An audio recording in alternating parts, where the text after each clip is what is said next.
یہ خیال آتا ہے کہ وہ پاکستان کی ترقی اور جو سیاسی منظرنامے کو کیسے بدلیں گے، تو سرکار یہ ایک ربر سٹیمپ ہے جو اسٹیبلشمنٹ اٹھاتی ہے، لگاتی ہے، اور اس ربر سٹیمپ کا جو شہباز شریف کی شکل میں موجود ہے، منہ کالا ہو رہا ہے، شاید انہیں نظر نہیں آ رہا۔ قوم یہ ان کی توجہ دلوائے اور دکھائے ان کا چہرہ کہ ان کا منہ کتنا کالا ہو چکا ایسے فیصلوں کے اوپر عمل درآمد کروا کر۔ شاہد خاقان عباسی صاحب نے کیا کہا یہ بھی میں آپ کو بتاتا ہوں، لیکن جس طرح سے آرمی چیف کی تقرری پاکستان کے اندر ہمیشہ سے سیاسی انداز میں ہوتی رہی ہے، اب یہ سپریم کورٹ پاکستان کے جج کی تعیناتی اور جو چیف جسٹس ہیں ان کی تعیناتی کو بھی کنٹروورشل بنانا چاہتے ہیں۔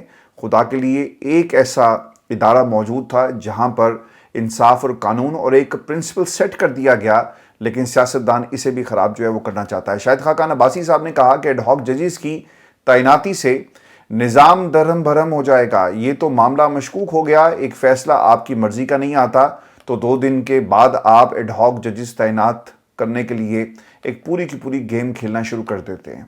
سر یہ جو معاملہ مشکوک آج کا نہیں ہوا، جس دن سے یہ حکومت بنی ہے اور اس سے پہلے 8 فروری کے انتخابات سے پہلے جو کچھ ہم نے اس ملک کے اندر ایک انجینئرڈ ماحول دیکھا، یہ معاملہ اسی دن سے خراب ہو گیا جس دن آپ نے عمران خان کی حکومت جو انہوں نے خود سے پہلے گرائی اور بعد میں آپ نے گرائی، اور جس انداز میں تحریک عدم اعتماد آپ لے کر آئے امریکہ کے کہنے کے اوپر، یہ معاملہ اسی دن سے خراب ہوا۔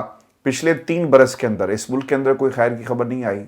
ہمارے کان جو ہے نا وہ ترس گئے ہیں کہ ہم پاکستان کے حوالے سے کوئی اچھی خبر سنیں، لیکن جب بھی ہم نے سنا آنسو گیس کے شیل پاکستان کی عوام کے حصے میں آئے، مہنگائی کے بل آئے، کوئی احتجاج کرتا ہے تو اسے لٹا کر مارا جاتا ہے، بچوں کو اٹھا لیا جاتا ہے، ماؤں کو ان کے بچوں کی چیخنے کی آوازیں ٹیلی فون پر سنائی جاتی ہیں، یار یہ ملک ایسا کچھ تو بنانا ریپبلک میں بھی نہیں ہوتا ہوگا جو آج پاکستان کے اندر ہو رہا ہے، اور ہم سب اس کے ذمہ دار ہیں۔ بیرسٹر گوہر کیا کہتے ہیں؟ وہ یہ کہتے ہیں کہ سپریم کورٹ میں 4 ایڈ ہاک ججز کی ایک ساتھ تقرری کی کوئی مثال نہیں ملتی، اس سے کیسز کا بوجھ کم نہیں ہوگا بلکہ ایک نیا کیس کھل جائے گا، اور یہ حکومت وقت اور قاضی صاحب کے خلاف ہوگا، اور قاضی صاحب نے اب کوئی ایسی کسر نہیں چھوڑی کہ ان کا نام پاکستان کی عدالتی تاریخ میں سیاہ حروف میں نہ لکھا جائے، بلکہ بڑے بڑے حروف میں پاکستان کی ہر دیوار کے اوپر، ہر گلی، ہر چوراہے میں ان کے نام کے بینرز لگیں گے، اور پاکستان کی عوام انہیں ایک ڈکٹیٹر چیف جسٹس کے طور پر یاد کرے گی۔ اب خدشہ یہ بھی ہے کہ اس اقدام کا مقصد پاکستان تحریک انصاف کی مخصوص نشستوں سے متعلق ہے، یہ بات جو ہے وہ شاہد خاقان عباسی صاحب کر رہے ہیں، اور پھر وہ یہ بھی کہتے ہیں کہ چیف جسٹس کو ایسے نازک وقت میں عدالتی تنازعات سے گریز کرنا چاہیے۔ سوال یہ اٹھایا جا رہا ہے کہ قاضی فائز عیسیٰ ریٹائرمنٹ سے 2 ماہ پہلے آپ نے 4 ججز کو سپریم کورٹ لانے کے لیے ایسا اقدام کیوں کیا؟ گرمیوں کی چھٹیوں میں یہ کیوں نہیں کیا گیا؟ یعنی گرمیوں کی چھٹیاں کم از کم آپ انتظار کر لیتے، لیکن اتنی جلدی ہے کہ آپ ان چھٹیوں سے پہلے یہ کام مکمل کرنا چاہتے ہیں جب دوسرے ججز چھٹی پر ہیں۔ قاضی صاحب کے ہوتے ہوئے کئی ماہ تک سپریم کورٹ میں ججز کی تعیناتی نہیں ہوئی، تب کیوں نہیں کی گئی؟ قوم یہ سوال کر رہی ہے قاضی صاحب، یہ آپ کے خاندان کی جاگیر نہیں ہے، یہ پاکستان 24 کروڑ پاکستان کی عوام ہے، یہ وہ عدالت ہے جہاں سے یہ عوام انصاف کی طلبگار ہے۔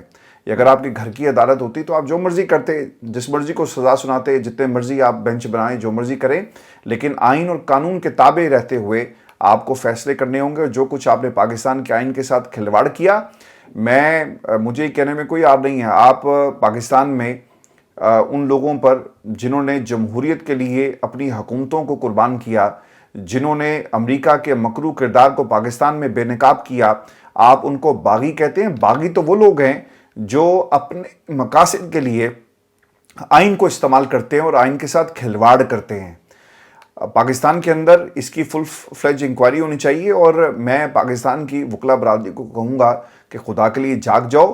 آج یہ آئین کے ساتھ جو سلوک قاضی صاحب کر رہے ہیں، کل کو یہی آئین ہوگا اور کوئی اور حکومت ہوگی اور یہی کچھ کیا جائے گا، اور آپ کسی اور کی طرف سے کھیل رہے ہوں گے۔ پاکستان اب کسی بڑے ایڈونچر کا متحمل نہیں ہو سکتا۔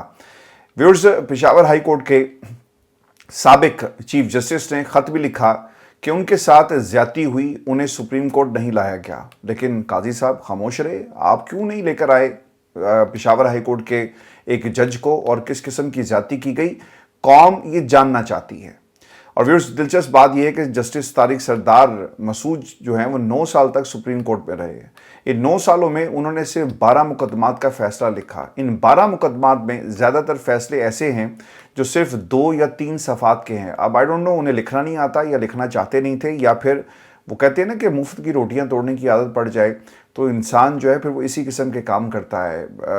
9 سالوں کے اندر آپ امیجن کر سکتے ہیں کہ صرف 12 فیصلے، اور جو فیصلے لکھے گئے وہ صرف 2 یا 3 صفحات پر مشتمل تھے۔ کیا ایسے جج 60,000 مقدمات کا بوجھ کم کر سکتے ہیں؟ اگر نہیں کر سکتے تو ان کی تعیناتی کے پیچھے چھپی وجوہات کا اندازہ لگایا جا سکتا ہے۔ 2 ججز کے انکار کے بعد سوشل میڈیا پر آنے والے رد عمل کو اگر دیکھا جائے، سیاستدانوں کی طرف سے آنے والے رد عمل کو اگر آپ غور سے دیکھیں تو قاضی صاحب اب بیک فٹ پر کیا جائیں گے؟ یہ پاکستان کی عوام جو ہے آپ کو اب مسلسل آپ کی پاکستان کی عوام کے ریڈار بھی آ گئے ہیں، اور اب پاکستان کی عوام آپ کو چھوڑے گی نہیں۔ پھر ویورز یہ بھی سوال بہت ہی اہمیت کا حامل ہے کہ کیا حکومت ایک ایڈ ہاک وزیر اعظم بھی لگائے گی؟ کیا اس ملک کے اندر چیف الیکشن کمشنر بھی ایڈ ہاک لایا جائے گا؟ کیا ad hoc Pakistan cricket team کے کھلاڑی بھی لگائے جائیں گے؟ کیا ایڈ ہاک وزیر خزانہ بھی لگایا جائے گا؟ کیا بیوروکریسی کے اندر بھی ایڈ ہاکزم کو آپ پروموٹ کریں گے؟ اور یہ بھی ایک بہت اہم سوال ہے، بڑی عزت و احترام کے ساتھ یہ بینگ سٹیزن آف پاکستان، میں یہ سوال پاکستان کی عوام کی طرف سے ان تمام لوگوں سے کر رہا ہوں، یہ جو کچھ کروا رہے ہیں، کہ کیا پاکستان میں آرمی چیف بھی ایڈ ہاک لائے جائیں گے؟ اور جس طرح سے اداروں کو تباہ کیا جا رہا ہے، خدا کے لیے بس کر دیں، اب پاکستان اس قسم کے ایڈونچر کا متحمل نہیں ہو سکتا۔ یار ایک فیصلہ تھا، آپ کے خلاف آ گیا، آپ اسے چیلنج کر دیں۔ اور یہ سیاست اگر آپ نے ایسے کرنی ہے تو سیاست کے اندر لوگوں کو ختم کر کے سیاست نہیں ہوتی، یہ بدماشی ہوتی ہے، غنڈہ گردی ہوتی ہے۔ اور آج پاکستان کے حالات اگر آپ دیکھیں نا تو ایسا لگ رہا ہے کہ مرزا پور کا سیزن چل رہا ہے کہ کرسی پر کون بیٹھے گا، مرزا پور کی جو کرسی ہے وہ کس کی ہوگی، اور ایک دوسرے کے خلاف نہ صرف سازشیں ہوتی ہیں، گولیاں چلتی ہیں، لوگوں کو مارا جاتا ہے۔ پاکستان کے اندر بھی یہی ہو رہا ہے، آئین کا قتل ہوا، عدالتوں کا قتل ہوا، ججز اپنی مرضی کے لا کے آپ اپنے جو نمائندے ہیں ان سے فیصلے کروانا چاہتے ہیں۔ یہی کچھ ہوا نا مرزا پور میں بھی، یہاں پر بھی یہ جو گینگ وار چل رہی ہے پاکستان کے اندر، اب اسے بند ہو جانا چاہیے۔ اداروں میں بیٹھے ہوئے لوگ اپنے قبیلے کی بات کرتے ہیں، اپنے قبیلے کو آگے لے کر جانے کی بات کرتے ہیں، اپنے قبیلے کو تحفظ فراہم کرنے کی بات کرتے ہیں، اور اپنے قبیلے کے پاس سرداری رکھنا چاہتے ہیں۔ سرداری صرف پاکستان کی عوام کی ہے، جسے تمام اداروں کو سمجھنا ہوگا۔ ویورز، مخصوص نشستوں کا کیس، اس حوالے سے بھی میں آپ کو خبر دے دوں، الیکشن کمیشن پر توہین عدالت، اور الیکشن کمیشن کور کرنے والے جو صحافی ہیں وہ کیا خبر دے رہے ہیں۔ وہ یہ بتاتے ہیں جی کہ الیکشن کمیشن نے سپریم کورٹ کے 8 ججز کے فیصلے کو غیر آئینی قرار دیتے ہوئے عمل درآمد کرنے سے انکار کر دیا ہے۔ اب یہ پبلکلی نہیں کہا، لیکن جو لوگ مسلسل رابطے میں ہیں، اور اگر آپ کسی ممبر سے بات کریں تو بتایا ہی جاتا ہے کہ یار ہم نے نہیں عمل کرنا ہے اس کے اوپر، یہ ایک غیر آئینی فیصلہ ہے۔